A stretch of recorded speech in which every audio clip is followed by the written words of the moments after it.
fazer com que os fiéis identifiquem possíveis excessos de lideranças religiosas é o objetivo da obra Abuso Espiritual.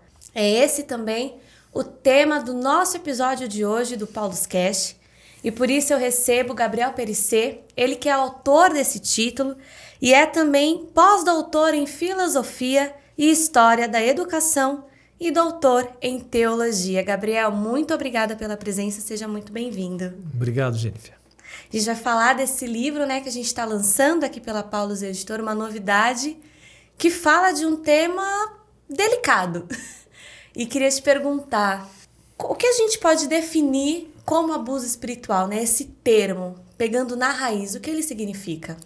Tecnicamente falando, o abuso espiritual atinge a pessoa naquilo que ela tem de mais profundo, e esse abuso é praticado em contextos religiosos, em contextos de espiritualidade, em contextos eclesiásticos, em contextos de movimentos religiosos ou apostólicos, enfim. Embora o abuso espiritual possa se confundir com outros tipos de abuso, o abuso de consciência, o abuso de poder, o abuso psicológico, o abuso emocional, até mesmo o abuso financeiro, o abuso sexual, todos esses abusos podem estar associados ao abuso espiritual, mas o abuso espiritual, em concreto, tem a ver com a ferida, né, que uma pessoa que acreditou numa liderança espiritual, numa liderança religiosa, sente por ter justamente sido abusada, né, por essa liderança. Então, tem que enfatizar que o abuso espiritual é muito sutil e ele se confunde, às vezes, com outros abusos, mas, na verdade, na vida religiosa, digamos assim, o abuso espiritual é uma espécie de guarda-chuva sob o qual outros abusos podem acontecer. E é delicado, né, quando a gente fala de abuso espiritual, porque, como você disse, são lideranças religiosas, são pessoas que, de certa forma, a gente confia e tem como guia mesmo, né, para a gente viver essa nossa espiritualidade. A gente consegue identificar possíveis motivos para que essas lideranças cometam o abuso espiritual? Essa é uma questão difícil porque pode ter várias motivações, vamos dizer assim, ou várias causas. Pode haver simplesmente mau caratismo, pode ter simplesmente falta de respeito às pessoas e até mesmo motivações criminosas, né?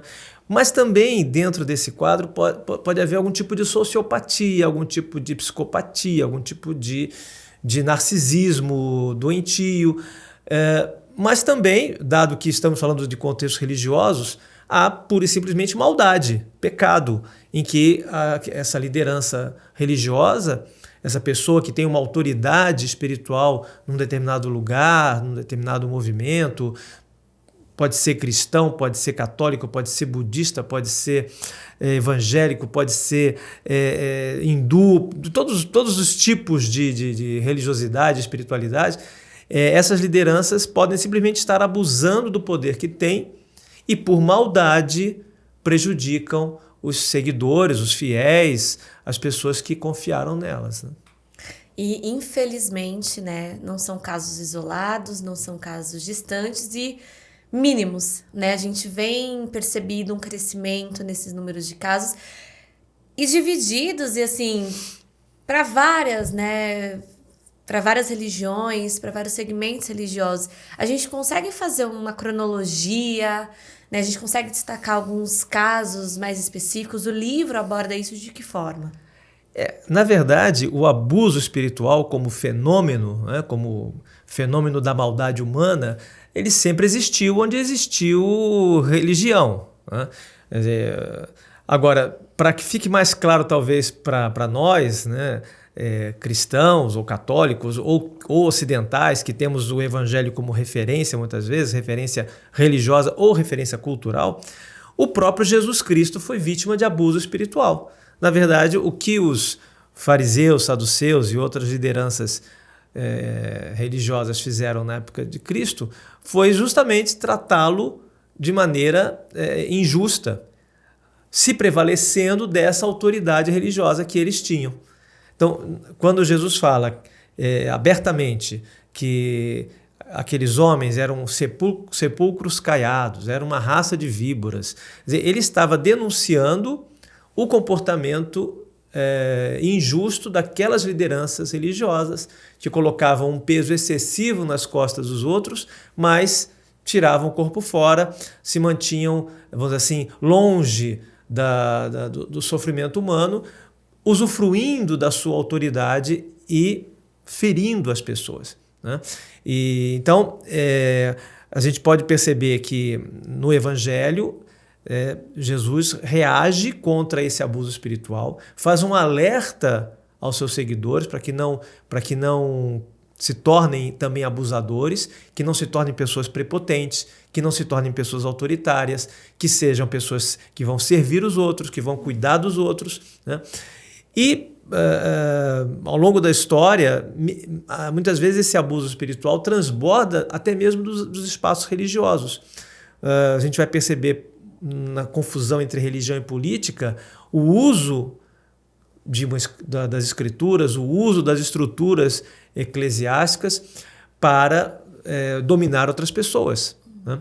De modo que, olhando a história, olhando o Evangelho e olhando o nosso próprio tempo, olhando a própria internet, o que nós vemos em tantos, na manifestação de tantas lideranças religiosas, pastores, padres, enfim, sacerdotes de diferentes linhas religiosas, o que a gente nota é justamente esse comportamento abusivo, né? E a reação a isso é uma reação saudável.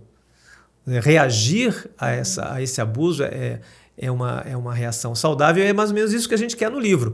A gente quer mostrar que esse fenômeno é meio invisível, passa desapercebido, ou passa despercebido, e nós não podemos ficar alheios ou isentos dessa realidade, né? E como você disse no começo, né?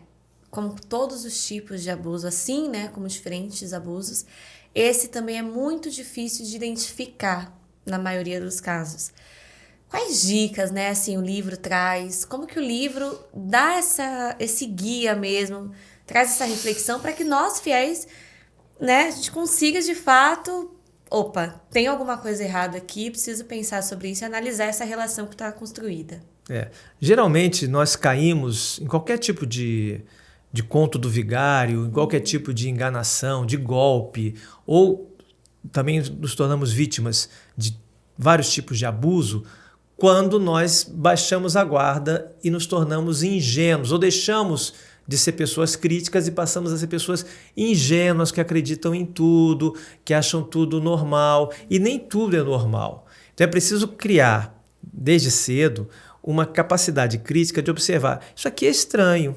Essa fala não é adequada. Esse gesto não condiz com o que eu esperava. Nós precisamos crescer em discernimento. E muitas vezes, no campo da religião, a gente vai, né, com essa visão, né, bondosa, achando que está tudo bem, que aquela pessoa falou aquilo, mas estava num momento de raiva, ou teve um comportamento, mas ela tem uma espiritualidade elevada, ela tem uma visão, né? E o abusador justamente se prevalece disso. Então é bom estar atentos a certos comentários que certas lideranças fazem que devem despertar em nós um certo desconfiômetro. Quer dizer, alguém fala assim, não, porque eu estava contemplando um quadro de Jesus e o quadro começou a respirar. Olha, ou é um milagre, sim, ou é uma enganação. Então é preciso ter a possibilidade de dizer, será que é isso mesmo?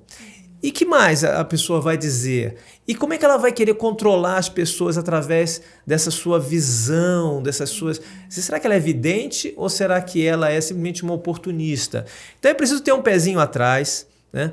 Milagres não acontecem com tanta profusão assim. A própria Igreja Católica sempre é muito cautelosa com milagres, então nós temos que ter o mesmo comportamento. Não embarcar na primeira...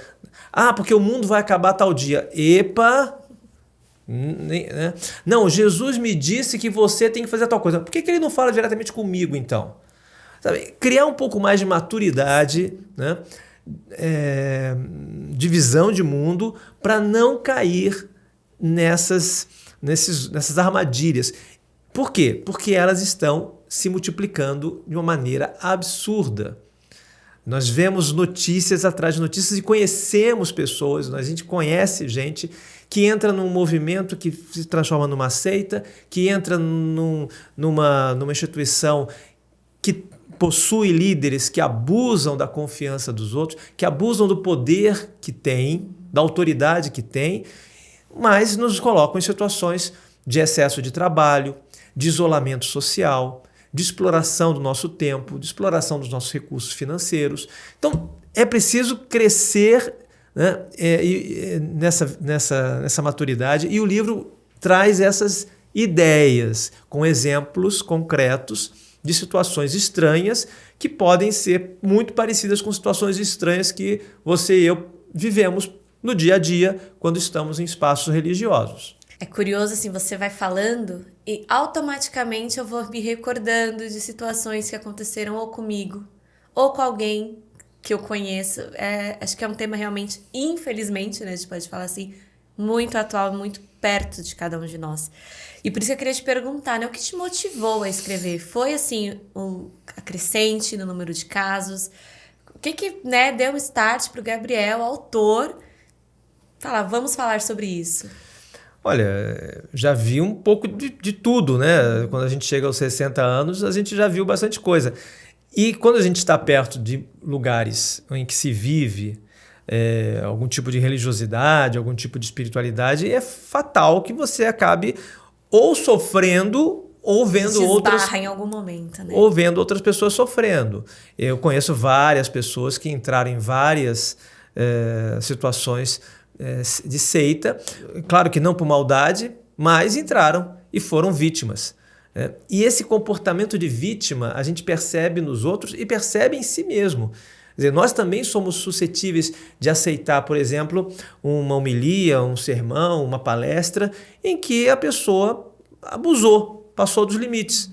Quer dizer, disse coisas impróprias ou recomendou coisas que já denotam um desejo de dominar a consciência do outro, né? O Papa Francisco, por exemplo, tem feito várias denúncias nessa direção e nesse sentido, e ele disse, e não foi uma vez só, que ele nem gosta muito da expressão direção espiritual, porque ela dá espaço para que o diretor espiritual se sinta, vamos dizer assim, um guru, com uma capacidade de direcionar o outro, que ele prefere uma outra expressão, que é acompanhamento espiritual. Quer dizer, são duas expressões muito diferentes. A direção espiritual dá a impressão de que existe alguém superior que conhece de algum modo sobrenatural a vontade de Deus para o dirigido, ao passo que o acompanhamento espiritual é ombro a ombro, é Jesus caminhando junto com os discípulos de Emaús, é o lado a lado, é o sofrer juntos, é a empatia, que é algo próprio do cristianismo e algo próprio, diria, de toda religião saudável. Né? Ao passo que quando você começa a entrar numa situação em que o outro, né, a liderança, né, sabe demais, sabe tudo, tem visões especiais, tem uma clarividência fora do comum e começa a ver coisas e dizer coisas que começam a afetar o seu comportamento, começam a afastar você da sua família, começam a mostrar que você é muito especial e que o mundo está cheio de pecadores e que você, portanto, precisa ficar próximo dessa liderança para poder se livrar, para poder ser puro. Olha, todo esse discurso, né? Esse discurso não tem nada a ver com o evangelho e não tem nada a ver com uma vida saudável. E o que a gente percebe, Jennifer? Que virou uma pandemia. Você vê muita gente praticando esse tipo de coisa. Sim. E você vê muita gente entrando nesse tipo de conversa, né? Às vezes de maneira mais grosseira, as coisas explícitas. Você vê, sei lá, um pastor ou qualquer líder, né, de qualquer religião quase que cobrando que você pague R$1.000, R$2.000, R$5.000, porque esse valor vai te dar um acesso a uma salvação, a uma cura, a uma prosperidade, né? Ou também coisas mais sutis que fazem com que você lentamente, por um plano inclinado, comece a abrir mão da sua liberdade, comece a abrir mão das suas opções de vida, comece a abrir mão da sua capacidade de discernir e, de repente, quando você percebe, você se transformou numa espécie de escravo daquela liderança e, o que é mais triste, se tornou escravo com uma certa conivência. Porque o abusador tem a capacidade de perceber os nossos pontos fracos, as nossas vaidades, as nossas ambições. Então a vítima, tudo bem que ela é vítima, mas de algum modo ela também se tornou vítima, né, induzida pela sagacidade manipuladora do abusador. Sim. Então é preciso ter muito autoconhecimento, por um lado, conhecer as nossas fraquezas para que a gente não seja explorado das nossas fraquezas e, ao mesmo tempo, um senso crítico, né, adequado para perceber quando as coisas estão ficando esquisitas. Né? E muitas vezes é bom, justamente quando você acha que algo está meio estranho, comentar com outra pessoa. Comentar com uma pessoa de mais idade, mais experiente. Né? Por exemplo, vamos imaginar que num movimento, vamos falar de um movimento católico, X. Esse movimento católico tem lá os seus padres e as lideranças desse movimento disseram assim, olha, você só pode se confessar com os padres do nosso movimento porque você tem uma vocação muito específica para o nosso movimento e somente os padres do nosso movimento é que sabem quais são as exigências de Deus para você que está no movimento. Então, não é bom que você se confesse com pessoas, com padres de outros movimentos. Isso é esquisito. Sim, muito esquisito. Para uma pessoa com formação católica, isso é muito esquisito. Por quê? Porque o sacramento da confissão não pertence a um movimento e não é um instrumento de formação de um movimento. É um sacramento da Igreja Católica. Portanto, eu, como católico, tenho o direito de me confessar com quem eu bem entender. Ora, essa é a liberdade que Cristo nos trouxe, que nós tenhamos capacidade de escolher, de fazer nossas opções, quando um grupo, uma instituição, uma paróquia, um pároco, quem quer que seja, começa a entrar nesse terreno e a querer mandar isso ou aquilo, e isso lhe soar estranho, é hora de reagir. É hora de dizer, pera lá. E aí sim, consultar outros, né?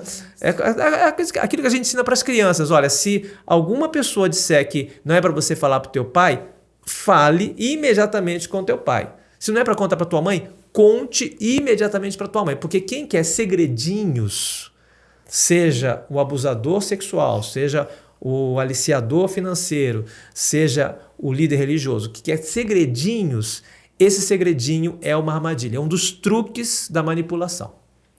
E o livro, né, você apresenta, como você disse, vários exemplos concretos, né? Queria que você explorasse um pouco mais, né? O que a obra traz, quais exemplos a gente consegue... Você teve o cuidado de não expor, né? Sim. Mas você aprofunda esse tema de uma forma bem direta, né, Gabriel? Eu tenho conversado há mais de 30 anos com muitas pessoas que me trouxeram esses exemplos. Claro que com nome e sobrenome, mas não é esse o objetivo do livro, não é fazer uma denúncia deste ou daquele grupo, não é isso. A ideia é que o leitor e a leitora que tiverem acesso ao livro percebam, nesses exemplos concretos e reais, algo que estejam vivendo. E o mais interessante é isso, é que pessoas que tiveram experiências muito diferentes encontram um certo padrão de manipulação, um certo padrão de abuso. Né? Então, a ideia justamente é essa, é fazer com que o leitor, a leitora, identifique nesses exemplos e nessa argumentação onde, na própria vida delas, ou de parentes, ou de amigos, está ocorrendo essa manipulação invisível. E, apesar, né, de ser uma novidade, a obra, assim, já teve reflexos, né? Você já teve contato com algumas pessoas que já leram o livro. O que você tem ouvido, né, dos leitores? Como que tem sido a recepção Aham. para com a obra? Então, vários leitores já têm me comentado. Por exemplo, um padre me mandou um recado pelo Instagram, dizendo que tinha lido o livro. Eu não conheço, ele comprou o livro, né, na loja da Paulus, não sei onde. Ele comprou o livro, leu o livro e disse: eu passei por isso. Eu, como padre, fui vítima de abuso espiritual já como padre, e um dos efeitos desse abuso foi que eu deixei de rezar. E aí ele trouxe uma informação que eu vi em outros casos, mas que se confirmou. As vítimas de abuso espiritual, quando conseguem, de algum modo, se libertar daquela situação, nunca se libertam totalmente. Vão continuar carregando uma série de sequelas, e uma delas é uma espécie de incapacidade de reatar com Deus. Não é sempre, mas acontece. A pessoa é como se ela perdesse a Deus do seu horizonte. Por quê? Porque é como se Deus tivesse permitido que, em nome de Deus, ela fosse abusada. Então, é algo que pega profundamente. Então, não é só um abuso psicológico, também mas não é só. É também um abuso emocional, mas não é só isso. É um abuso que atinge a nossa essência como criaturas de Deus, como filhos de Deus, como pessoas que buscam a Deus e nessa busca tiveram a infelicidade de cair numa armadilha manipuladora e serem abusados, né? Eu faço uma analogia com o estupro, só que no caso do abuso espiritual é um estupro da alma. E a pessoa que sofreu um estupro na alma fica ferida para sempre. Sim. Vai precisar mesmo de ajuda terapêutica e de uma ajuda espiritual concreta para retomar o gosto da oração, retomar a confiança com uma determinada religião, porque o que acontece? A pessoa, eu não quero nunca mais entrar numa igreja, eu não quero nunca mais entrar não quero nunca mais falar com lideranças religiosas. E esse é o grande mal do abuso espiritual. O grande mal, a grande perversidade consiste nisso, em afastar as pessoas de Deus porque elas foram abusadas na sua intimidade de fé, na sua intimidade de esperança, na sua intimidade de criaturas de Deus. E fazendo também, né, uma analogia com outros tipos de abuso, quando você ia falando, eu ia pensando, né? Pessoas que sofrem com relacionamentos abusivos, né, amorosos ou, né, às vezes é difícil, assim, quem tá em volta, como que a gente fala, né? Oi, acho que isso não é normal. No caso do abuso espiritual, como comunidade de fé, né, nas mais diferentes religiões que a gente consegue ser uma rede de apoio para essas pessoas? Como que a gente deve agir? É uma boa pergunta, porque o que acontece no abuso espiritual acontece também nos outros abusos. Sim. Quando alguém de fora, alguém da família, tenta alertar, aquela pessoa que está sendo vítima reage mal. Em muitos casos, se não na maioria das vezes. Sim.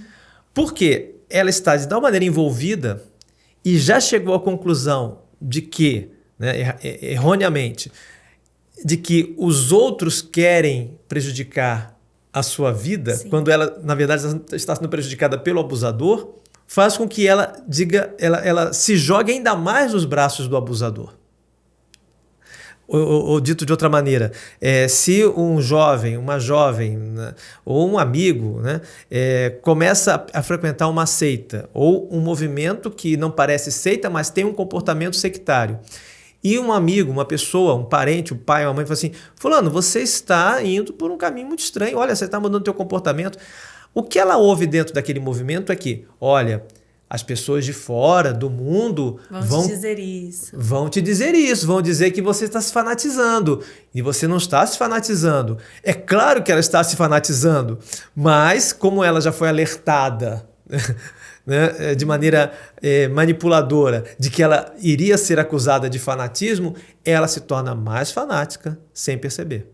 E existe um público, uma faixa etária, assim, um grupo social que esteja mais vulnerável a sofrer esse tipo de abuso? A gente consegue desenhar? Todos nós somos vulneráveis em qualquer momento da vida. Você pode perder um filho e ficar vulnerável. Você pode perder um emprego e ficar vulnerável. Você pode, sei lá, pegar Covid e ficar vulnerável.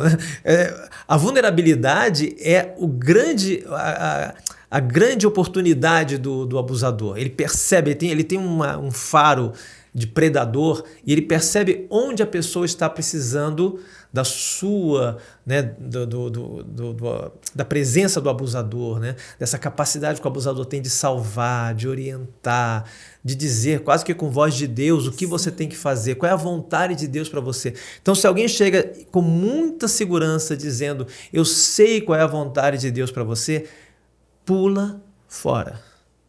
E precisamos, por outro lado, conhecer as nossas vulnerabilidades e encontrar formas de superar isso. Mas nós não vamos superar as nossas vulnerabilidades caindo nas redes desses abusadores, que vão sempre, de algum modo, dizer que não, você tem todas as respostas aqui você tem a oração perfeita, aqui você tem o guru perfeito, aqui sim, nos outros não. E começam a fazer essa oposição entre o que tem dentro e o que tem fora.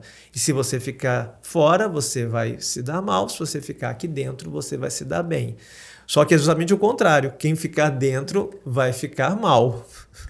É um tema muito delicado, mas a gente tem que pensar que, graças a Deus, não é todo mundo que age dessa forma, né? Como que a gente consegue pensar nos antídotos, né? Como que a gente consegue manter a esperança e a confiança em quem realmente merece, Gabriel? Exatamente. Então, nós temos que fazer o que a igreja sempre disse e qualquer pessoa de bom senso, em qualquer religião, vai dizer, que nós precisamos desenvolver o discernimento, a capacidade de discernir o que é e o que não é. Então, no caso de uma pessoa mais jovem, que ainda está aprendendo a discernir, é muito importante que ela tenha o que você disse, uma rede de apoio de pessoas confiáveis, realmente confiáveis, que são confiáveis em que medida? E aí vem uma dica inicial do próprio discernimento. Sim. Pessoas muito autocentradas, pessoas muito preocupadas com a sua própria imagem, com a sua própria história, que falam de si o tempo todo, não são muito confiáveis, né? Vamos dizer assim.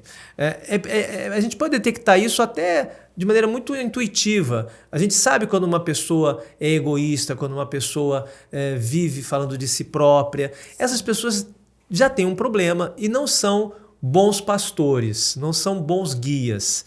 Um bom guia, um bom pastor é aquele que dá a vida pelos seus amigos, dá a vida pelas pessoas que ama. Então, uma pessoa generosa, realmente generosa, não generosa pontualmente para depois cobrar alguma coisa, uma pessoa realmente generosa, uma pessoa que está sempre do teu lado, que está disponível, que conversa com você, que escuta mais do que fala, são pessoas que, em princípio, são confiáveis e que podem nos ajudar a ter discernimento, né? Então já fica um início de aprendizado para o jovem e mesmo para nós.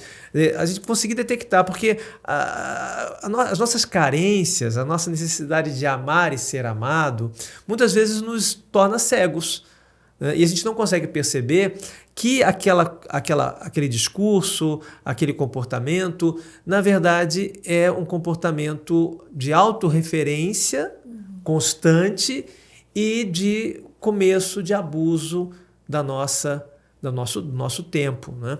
Então, é muito difícil, não é fácil, não estou dizendo que é simples, mas esse antídoto do discernimento vai sendo construído. E nós temos que ter essa humildade também de reconhecer que a gente pode, inclusive, se transformar também num abusador. Talvez esse passo do autoconhecimento corajoso seja muito importante também para o discernimento, na medida em que, se eu sou capaz, se eu penso tão bem de mim e sou capaz de abusar do poderzinho que eu tenho, isso pode acontecer também com todo mundo. Sim. Então eu tenho que estar aberto, eu tenho que estar de olho para ver onde existe em mim também um abusador, para que eu também reconheça o abusador que está fora de mim. Isso também faz parte da consciência, do crescimento, da ampliação da consciência. Quer dizer, em outras palavras, é muito bonito ter fé, é muito bonito ter um ideal, é muito bonito querer servir os outros, mas nada disso pode nos cegar, né? Não é à toa que Jesus dizia que nós temos que ser simples como pombas, mas prudentes como serpentes.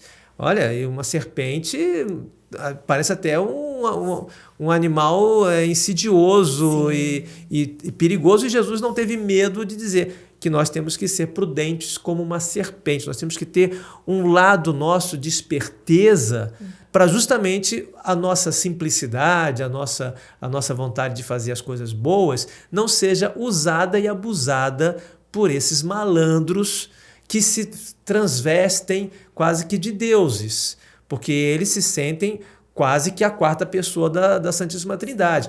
Um líder religioso, por exemplo, dizia que ele tinha 365 anjos da guarda, porque ele era tão importante que ele precisava de um anjo da guarda para cada dia. Ora, além de ser ridículo, estranho dizer isso, sim, revela uma maneira de pensar, de viver, que não tem nada a ver com o serviço, com enfim, a bondade que se espera de uma pessoa que está ali para ajudar, sim, orientar. Então é muito importante ficar atento, é muito importante beber esse antídoto. E o antídoto está, como sempre, no Evangelho. Antes de mais nada, no Evangelho e numa oração sincera, baseada no autoconhecimento. E aí, pensando, né, nesse sentido que vem do Evangelho, além do livro, né, Abuso Espiritual, você tem um livro anterior a ele, né, Gabriel? É verdade. Que se chama Ele Está no Meio de Nós. A gente tem um livro eu trouxe aqui. Queria que você comentasse um pouquinho. É da Paulus também, deixa eu mostrar a capa. Pode fazer a propaganda. Aqui, é engraçado que essa capa aqui, aliás, muito bonita, a capa da Paulus, é uma capa, eu gostei muito desse vermelho e desse preto, porque mostra o lado trevoso e infernal da manipulação, sim, religiosa, né? Mas esse aqui, que é de uma outra coleção da Paulus, é, né, uma cor mais serena, né, mais reflexiva, e esse livro se chama Ele Está no Meio de Nós, uma Cristologia do Encontro. Esse aqui é fruto do meu doutorado em teologia, sim, na PUC do Rio Grande do Sul. E o que esse Ele Está no Meio de Nós veio antes do livro Abuso Espiritual. Mas hoje eu tendo a pensar que o Ele Está no Meio de Nós é um livro que oferece um antídoto na medida em que fala do encontro. O encontro é um conceito importante na filosofia, mas também muito importante na vida religiosa. Porque o encontro pressupõe uma bidireção, uma mão dupla. Não existe um encontro de uma pessoa com outra só. É de uma pessoa com outra e daquela com a outra também. Há uma relação, né, em que um fala, o outro escuta, mas ao contrário também o outro escuta e o outro fala, né? De algum modo não, e esse é o tema do livro, a encarnação do Verbo, quando Jesus, né, está no meio de nós, ele está ali não como uma autoridade que vem dizer tudo, resolver tudo. Ao contrário, é uma autoridade que vem servir, que até pergunta se a pessoa quer o milagre. Você quer ser curado? Imagina, esse Deus tão humilde que pergunta, você quer ser curado? Você pode não querer. A liberdade está aí, né? Respeita a liberdade da própria pessoa que é vulnerável, que está sofrendo, mesmo assim não impõe nada. Então, essa percepção vamos dizer assim, da essência do Evangelho pode nos ajudar a criar discernimento e a perceber quando o outro usa um sacramento, usa a estrutura da igreja, usa o poder que tem, o tempo que tem, o dinheiro que tem nesse espaço religioso, justamente para que o outro fique por baixo, para que o outro obedeça cegamente. E acho que já para até a gente ir concluindo, no início eu falava, né, que assim, o objetivo do livro era fazer com que as pessoas pudessem discernir e perceber. Mas aí a gente conversando, eu acho que eu até mudaria esse início. Eu acho que mais do que esse discernimento para identificar esses possíveis excessos, eu acho que o livro, o grande objetivo, como a gente falava anteriormente, é separar o joio do trigo para que a gente possa viver a nossa espiritualidade de uma forma plena, de uma forma livre, assim como o próprio Cristo, né, nos ensinou e quer que a gente viva. Perfeito, não falaria melhor. Entendi muito bom. melhor o livro? Olha, gostei. Gabriel, muito obrigada pela sua presença. Foi um prazer, seja sempre muito bem-vindo. Obrigada por esse presente que você nos dá, né? Tanto para Paulus Editora, quanto para todos nós leitores. Tenho certeza que esse livro vai ajudar muita gente a viver plenamente a sua fé a partir dessa percepção, né? De separar o joio do trigo e agora eu vou realmente me importar com o que é importante. Muito bom, obrigado. Também espero que seja assim. E a obra Abuso Espiritual, a Manipulação Invisível está disponível em toda a nossa rede de livrarias Paulus pelo Brasil, também no nosso site loja.paulus.com.br, no Televendas pelo número 37894000 e você pode acompanhar todas as nossas novidades pelo Instagram Editora Paulus. Até a próxima!